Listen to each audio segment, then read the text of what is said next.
अब मैं कुछ IIT JEE के प्रॉब्लम सॉल्व करता हूँ। ये IIT JEE 2014 का प्रॉब्लम है। Charge Q, 2Q and 4Q are uniformly distributed in 3 dielectric solid spheres of radius r/2, r and 2r respectively, और field P at distance r from the center of sphere 1, 2 and 3 are E1, E2, E3। तो E1, E2, E3 में क्या relation होगा? इस question में basically क्या है, हमें 3 स्फीयर दिया हुआ है, तीनों को, एक को चार्ज Q दिया है, दूसरे को 2Q दिया है, तीसरे को 4Q दिया है, और तीनों के डिस्टेंस r पे सेंटर से P पॉइंट है। तो फाइंड करना, अगर इसमें इलेक्ट्रिक फील्ड E1 है P पर, यहाँ पे E2 है, यहाँ पे E3 है, तो तीनों का क्या रिलेशन होगा?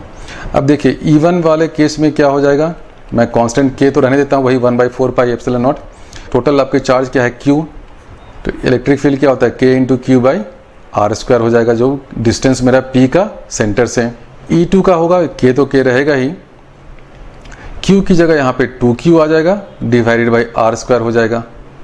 ठीक है, अब E3 की बात करते हैं। E3 में क्या है, ये पॉइंट मेरा इंटरनल है।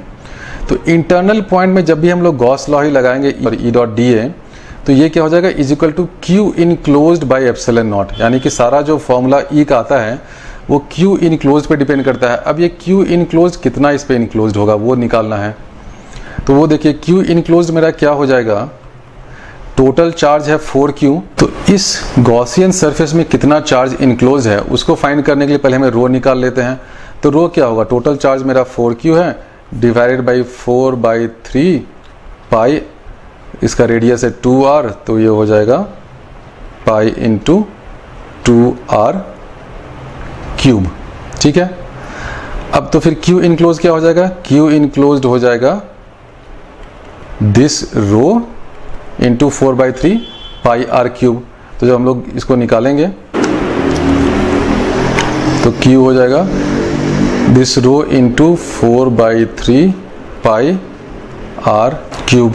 तो Q इनक्लोज्ड सिंपली 4/3 और 4/3 पाई, और ये तो कैंसिल हो जाएगा, तो ये आ जाएगा 4 cube divided by R cube divided by 8r cube, यानी 4 cube divided by 8 is equal to Q/2। ये सिंपल सा है बिल्कुल। आप ये देखिए कि अगर टोटल चार्ज 4Q है और रेडियस 2r है, तो रेडियस r तक कितना होगा, क्योंकि 2r क्यूब है और यहाँ r क्यूब है, तो ये Q इनक्लोज होगा Q/2। तो E3 की वैल्यू क्या आ जाएगी, K into Q enclosed Q/2 into R square. तो अब इसमें आप क्या देख रहे हैं, E2 is greater than E1 is greater than E3। तो ये आ गया, ये बहुत ही सिंपल क्वेश्चन था। इसमें थोड़ा सा हल्का सा कैलकुलेशन कह लें या ट्रिक कह लें, वो ये था कि पॉइंट P इंटरनल है। इंटरनल P के लिए हमेशा ध्यान रखिएगा कि जो Q इनक्लोज्ड है वही इलेक्ट्रिक फील्ड को कंट्रीब्यूट करता है। तो Q इनक्लोज जो मेरा है वो Q/2 हो जा रहा है, क्योंकि ये टोटल चार्ज 4Q था, तो ये Q/2 हो गया। ये 4Q दे के थोड़ा सा इन लोगों ने स्टूडेंट को कंफ्यूज करने की कोशिश की कि 4Q तो बहुत बड़ा चार्ज हो गया, तो उसके कारण हो सकता है कि E3 ज़्यादा आ जाए। इसलिए देखिए दो ऑप्शन में उन लोगों ने E3 ग्रेटर देन हाईएस्ट को रख दिया है, जस्ट लोगों को ट्रैप करने के लिए। लेकिन जो अच्छे स्टूडेंट्स होंगे वो देख लेंगे कि ये पॉइंट P के अंदर जो चार्ज है उसी का सिर्फ कंट्रीब्यूशन होगा, और पॉइंट P के अंदर क्या है, Q/2 चार्ज है। तो E3 is equal to K into Q/2 R square. IIT JEE 2014 का ये भी एक प्रॉब्लम है। Let E1r, E2r, E3r be the respective electric fields at distance r from a point charge Q, an infinitely long wire with constant linear density lambda and an infinite plane with uniform surface charge density sigma. If E1 r naught is equal to this at a given distance r naught, then इसमें से क्या true हो सकता है, और ये multiple option correct इसमें हो सकते हैं। 3 चार्ज डिस्ट्रीब्यूशन, एक पहला है पॉइंट चार्ज Q, तो उसके कारण E1 r naught क्या होगा, K जो कांस्टेंट होता है। अब इसमें K, क्योंकि तीनों अलग अलग चार्ज डिस्ट्रीब्यूशन के लिए K अलग अलग होता है, इसलिए मैं इसको 1/4 पाई एप्सिलॉन नॉट के टर्म्स में लिखता हूँ।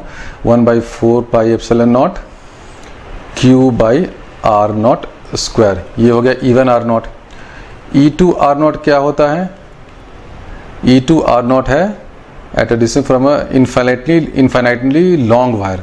तो लॉन्ग वायर वाले में देखिए क्या होता है formula, λ/2 pi epsilon not r। ये भी मैंने प्रूव किया था गॉस लॉ वाले, एप्लीकेशन ऑफ गॉस लॉ वाले लेक्चर में। E3 क्या है, infinite plane with uniform surface charge density sigma है, तो E3 r नॉट क्या होगा, ये तो कांस्टेंट होगा, सिग्मा/2 एप्सिलॉन नॉट। अब ये तीनों इक्वल हैं, इस तीनों इक्वल को आप है तो ये आप तीनों को इक्वेट कर दें तो इससे आपको बहुत सारे रिलेशन आ जाएंगे।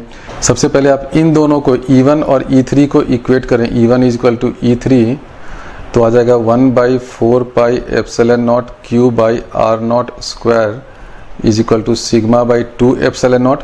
ये 2 एप्सिलॉन नॉट और इधर कैंसिल आएगा तो आ जाएगा Q is equal to 2 epsilon not और ये 2 कैंसिल हो गया तो पाई 2 पाई उधर चला गया 2 pi R0 square sigma. Q is equal to 2 pi R0 square sigma.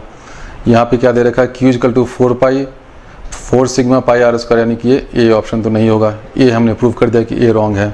उसी तरह अगर आप E2 और E3 इक्वल है इसको लिखें तो क्या आ जाएगा lambda by 2 pi epsilon not R is equal to sigma by 2 epsilon not.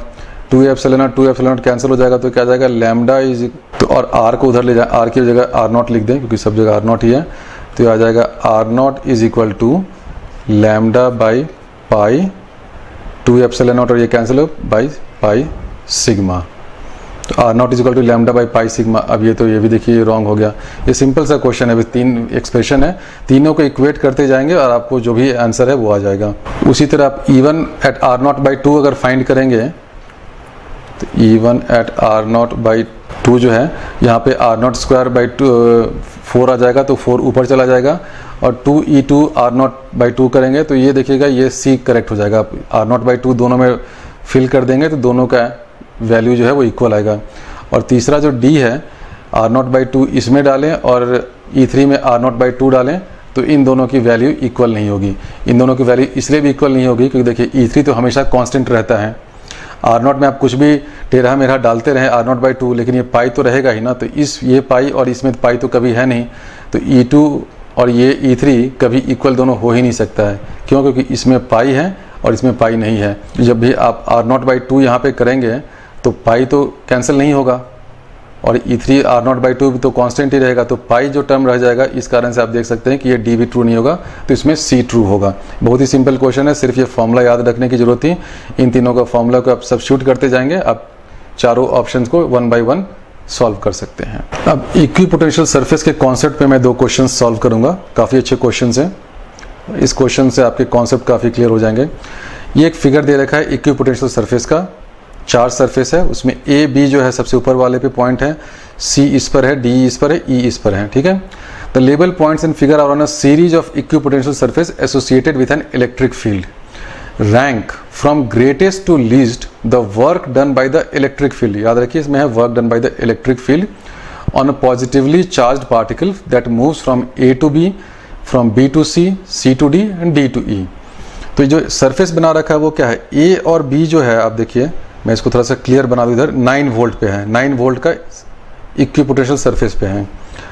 आपका जो 8 वोल्ट पे कोई नहीं है, आप देखिए 8 वोल्ट का जो फिगर है उस पर कोई नहीं है। C जो है वो 7 वोल्ट पे है, यहाँ पे C है और साथ ही साथ C के साथ साथ E भी है जो 7 वोल्ट पे है। देखिए C यहाँ पर है, E भी है, थोड़ा सा डायग्राम को ध्यान से देख लीजिएगा, दिख जाएगा। D जो है मेरा वो 6 वोल्ट पर है, D है, ठीक है। यानी A और B जो है वो 9 वोल्ट पर है, E और C 7 वोल्ट पे है, D 6 वोल्ट पे है। अब वर्क डन अगर आपको करना है कि फ्रॉम A टू B अगर करेंगे, work done by electric field की बात हो रही है, फ्रॉम A टू B, तो A से B जाने में क्या है, वर्क डन तो 0 होगा ना, कि पूरा तो इक्विपोटेंशियल सरफेस है, यानी यहाँ से वहाँ जाएंगे तो वर्क डन क्या होता था, charge into delta V। Delta V तो कुछ है नहीं, सेम पोटेंशियल डिफरेंस है, तो A टू B में वर्क डन 0 हो गया। आप फ्रॉम C टू D की बात करें, यानी C से मैं D की तरफ जा रहा हूँ। अब देखिए ये जो सरफेस है इसमें इलेक्ट्रिक फील्ड किस डायरेक्शन, इलेक्ट्रिक फील्ड हमेशा इस डायरेक्शन में होगा। वैसे वो अगला क्वेश्चन है लेकिन आप अभी आपको इसको इसी में निकाल सकते हैं, क्योंकि मैंने आपको दिखाया था कि electric field is in the direction in which the potential decreases the most, यानी कि ये नीचे की तरफ होगा। अब एग्जैक्ट नीचे, थोड़ा हल्का दाएं बाएं हो सकता है, लेकिन जो भी होगा नीचे की ओर होगा, इस तरफ नीचे की ओर जा रहा है। तब नीचे की ओर अगर इलेक्ट्रिक फील्ड जा रहा है और आप C से D में जा रहे हैं, यानी कि यहाँ से जा रहे हैं, इलेक्ट्रिक फील्ड का डायरेक्शन इधर है, आपके मूवमेंट का भी डायरेक्शन इधर है, C से आप D की तरफ जा रहे हैं, तो work done by electric field क्या है, पहली बात तो पॉजिटिव होगा, लेकिन कितना पॉजिटिव होगा, अगर मान लेते हैं कि हमारे पास जो टेस्ट चार्ज है 1 कूलम का है, तो ये C टू D में कितना है, 1 वोल्ट का डिफरेंस है, तो work done by C to D will be, या 1 जूल कह लें अगर 1 कूलम का चार्ज है तो उसी तरह बात करते हैं B to C। तो work done from B to C जो है ये नीचे की ओर जा रहे हैं, 9 वोल्ट से मैं जा रहा हूँ 7 वोल्ट पे, तो क्या हो जाएगा 2 जूल हो जाएगा, क्योंकि 2 वोल्ट का डिफरेंस हुआ, 1 कूलम का चार्ज है। फ्रॉम D to E देखिए क्या है, D to E अगर आप जा रहे हैं यानी कि आप उल्टे डायरेक्शन में ऊपर की ओर जा रहे हैं, इलेक्ट्रिक फील्ड नीचे की ओर लग रहा है, आप इधर से D to E ऊपर की ओर जा रहे हैं यानी कि नेगेटिव होगा। तो work done from D to E will be -1 joule. 1 इसलिए क्योंकि 6 वोल्ट से 7 वोल्ट है। आपको चारों वर्क डन निकल गया, आप इसमें फाइंड कर लीजिए सबसे ज़्यादा कौन है। सबसे ज़्यादा ये है B to C, उसके बाद ये होगा, फिर ये होगा, फिर ये होगा। तो ये है कि इक्विपोटेंशियल सरफेस में work done by electric field कैसे होगा। आप पहले इलेक्ट्रिक फील्ड की डायरेक्शन निकाल लें और देखें कि कितना पोटेंशियल डिफरेंस आप मूव कर रहे हैं। उसी में जो अगला पार्ट था वैसे मैंने पहले ही सॉल्व कर दिया। For the equipotential surface in figure what is the approximate direction of the electric field.